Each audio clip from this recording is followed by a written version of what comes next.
This is a quick tutorial on how to search for seminars by day and time. This is the most familiar way to find seminars for some of those who have been with us for some years and used our last registration system.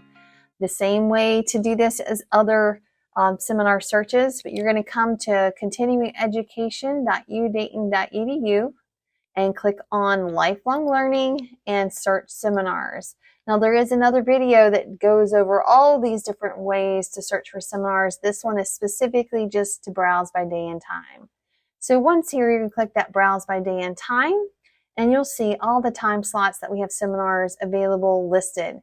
So if you only are going to take classes in one time slot or two time slots, you can go directly to those. So if I'm going to register for Wednesday mornings, I can click directly into here and then click the add to cart on registration day on the course that I'm going to actually register for.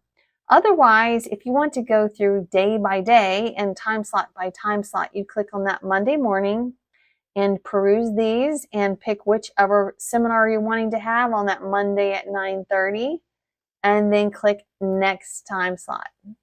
This will take you to Monday at 12:30.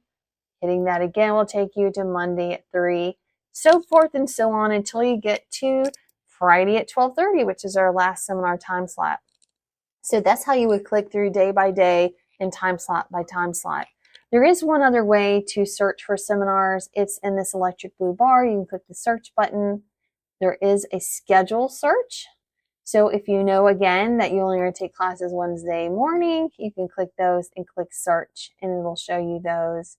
One thing to be aware of on this schedule search feature is that if you choose afternoon, we do have 2 afternoon seminars, one at 12:30 and one at 3. So both of those will show up when you do that search. So you're just going to make sure you look at the 3 p.m. or the 12:30 p.m. on each class to ensure that you're registering for the right one. If you search this way, you do have to click the more info button to get to the add to cart, which will show on registration day. So hopefully that helps you search by day and time if that's the easiest way. Take time to look at all of our search features on our search page and find what works for you. If you have any questions, please email us at udolli@udayton.edu or give us a call at 937-229-2605.